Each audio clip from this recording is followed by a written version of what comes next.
ये आपके सामने एनसीईआरटी का एग्जाम्पल 6 है, जिसमें कि आपके सामने ये जो दोनों क्वेश्चन दिए हुए हैं ये अभी फिलहाल कॉम्प्लेक्स नंबर की स्टैंडर्ड फॉर्म में नहीं है। स्टैंडर्ड फॉर्म क्या है, ये देखो दिया हुआ है उसने a प्लस आयोटा बी, इस फॉर्म में आपको बदलना है। तो चलिए बदलते हैं एक एक करके। सबसे पहले हम लेते हैं ये वाला, इसका सॉल्यूशन स्टार्ट करते हैं पहले वाले का।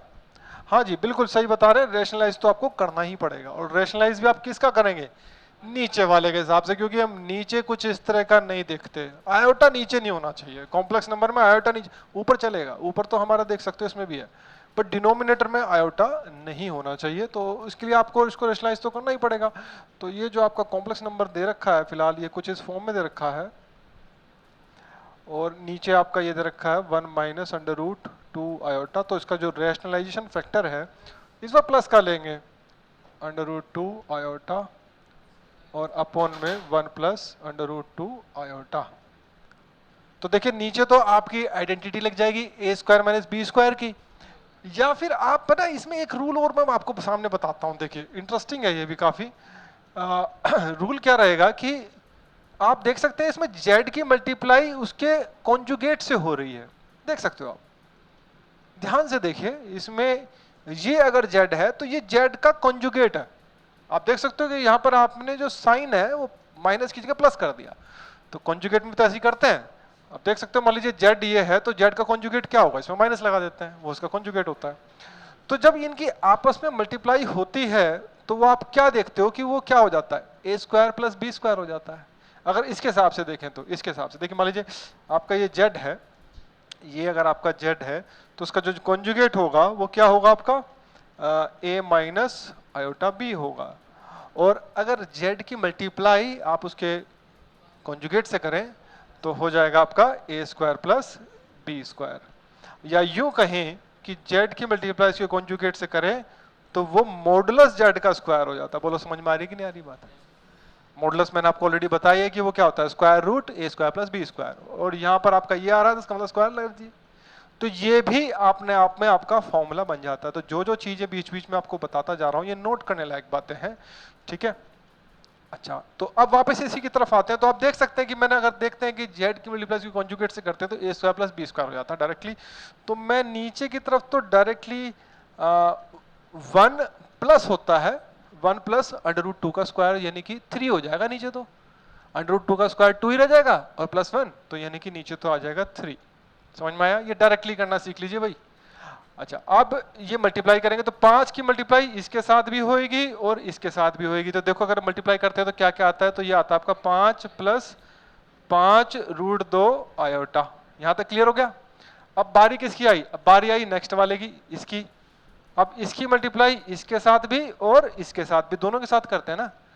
तो जब करेंगे तो क्या आएगा आपका, ये बनेगा अंडर रूट 2 आयोटा, और देखो under root 2 into under root 2 तो 2 हो गया, और आयोटा का स्क्वायर क्या होता है, वो -1 होता है। तो मैं इसमें अगर -2 लिख रहा हूं तो गलत तो नहीं है? बिल्कुल सही है।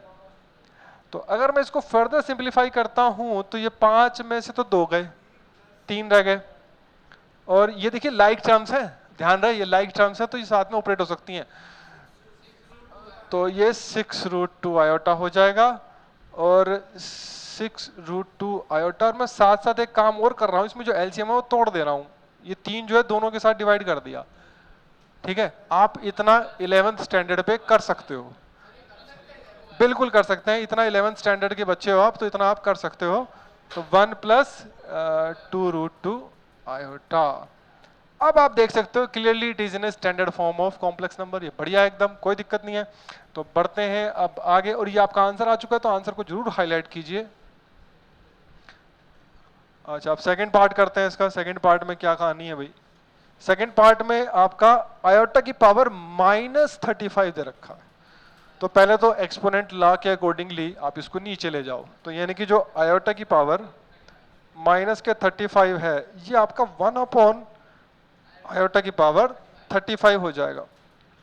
अब एक चीज और रिकॉल कर लो कॉन्सेप्ट, आयोटा की पावर 4 ये किसके बराबर होता है, मैंने आपको बता चुका हूं, ये 1 होता है। बिल्कुल सही बता रहे हैं, तो ये 1 होता है। ये आपका नॉलेज क्लाउड से निकाला, तो मतलब दिमाग में ना ये सब चीजें चलती रहनी चाहिए साथ साथ कि अब इसमें कोशिश करो जितने आप इसमें 4 निकाल लोगे वो सब 1 होंगे।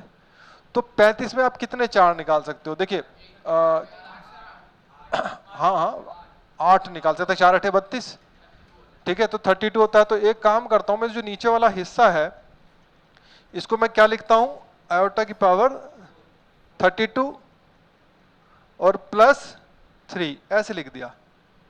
समझ में आ रही बात की नहीं? क्योंकि आयोटा की पावर 32 ये 4 का मल्टीपल है, ये 1 हो जाएगा। अब इसमें अगेन एक्सपोनेंट लॉ लगा देते हैं। तो एक्सपोनेंट लॉ अगर हम लगाते हैं तो ये आयोटा की पावर 32 और मल्टीप्लाइड में आयोटा की पावर 3, तो ये आपका आयोटा की पावर 32 हो जाएगा 1, तो आयोटा की पावर 3 रहेगा। ये इतना सिंप्लीफाई हो चुका। अब एक काम करो यार, आयोटा की ऊपर नीचे गुणा कर दो। अगर आयोटा की ऊपर नीचे गुणा कर देते हैं तो ऊपर तो आयोटा, नीचे आयोटा की 4 हो जाएगी, आयोटा रह जाएगा। बिल्कुल सही बता रहे हैं। अच्छा, अगर आपसे कोई पूछ लेता कि रियल पार्ट और इमेजिनरी पार्ट क्या है, वैसे अदरवाइज ये आपका आंसर आ चुका है। आंसर को तो आप कर दो हाईलाइट। बिल्कुल सही बता रहे हैं, 0 प्लस आयोटा। ये आप देख सकते हो, अगर इसमें भी कंपेयर करें, अगर ए की वैल्यू आपकी 0 है और बी की वैल्यू आपकी 1 है, ठीक है। और अगर बोलता इमेजिनरी पार्ट तो सिर्फ आयोटा, आयोटा साथ में लेते हैं, और रियल पार्ट यहाँ पर 0 है।